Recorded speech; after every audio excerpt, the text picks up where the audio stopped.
बिस्मिल्लाहिर्रहमानिर्रहीम। अस्सलाम वालेकुम। मैं हूँ आयशा और वेलकम करती हूँ आपको आयशा के किचन में। अगर आपके पास 1 कप चना की दाल और थोड़ा सा चिकन है तो बनाएं ये कमाल की रेसिपी जो कि सर्दियों में बहुत ही टेस्टी लगती है। और मज़े की बात यह है कि आप इसे फ्रीज़ भी कर सकते हैं और पूरा महीना इस्तेमाल कर सकते हैं। मज़ेदार सी, चटपटी सी और करारी सी टिक्कियाँ बनाएंगे आज हम अपने किचन में। तो चलें फिर रेसिपी को स्टार्ट कर लेते हैं।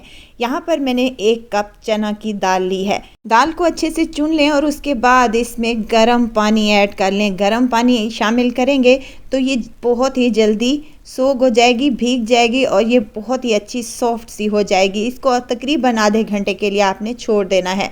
आधे घंटे के बाद प्रेशर कुकर में ये दाल शामिल कर लेनी है और ये देखें बहुत अच्छे तरीके से ये फूल चुकी है और हाथ की मदद से अगर इसे तोड़ें तो ये आसानी से टूट भी जाती है।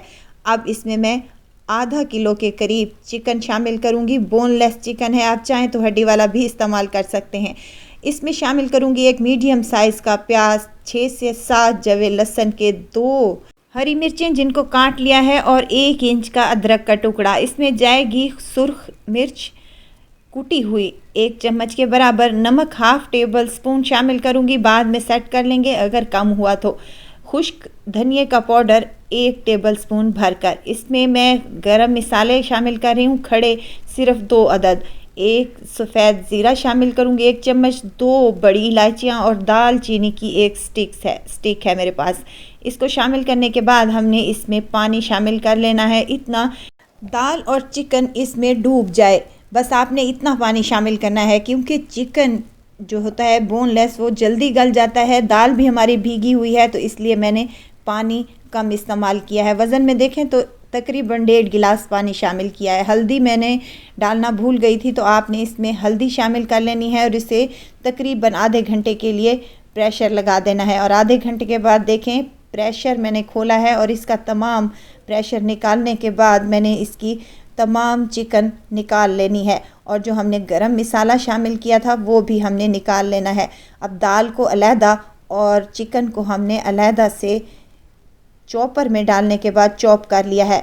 इसी तरीके से रेशा बनेगा और बहुत ही मज़ेदार सी टिक्कियाँ हमारी तैयार होंगी। इसमें डालूंगी खुशबूदार सा गरम मसाला और हाफ टेबल स्पून जाएगा चिकन पाउडर। इससे बहुत ही अच्छा टेस्ट आता है, हो तो आपके पास लाजमी डालिएगा। और डालूंगी ढेर सारा हरा धनिया।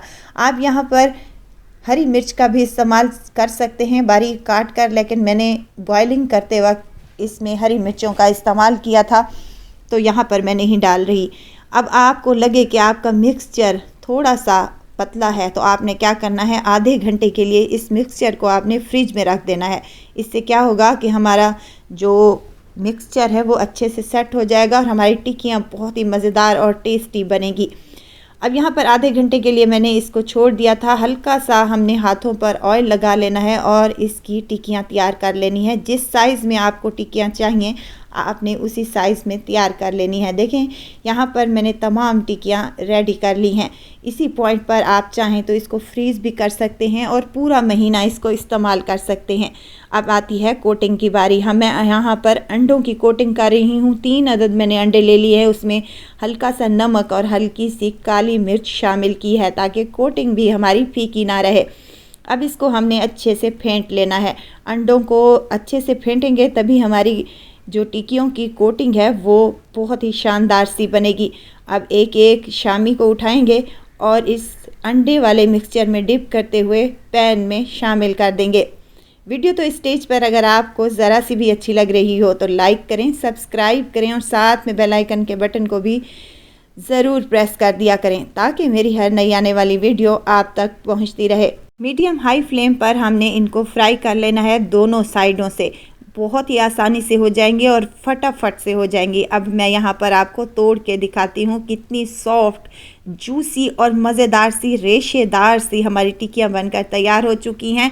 बहुत ही आसान से मेथड से हम शामी बनाकर तैयार कर सकते हैं। अपने घर वालों को एंजॉय करवाएं और अपने फैमिली मेम्बर को इम्प्रेस करें।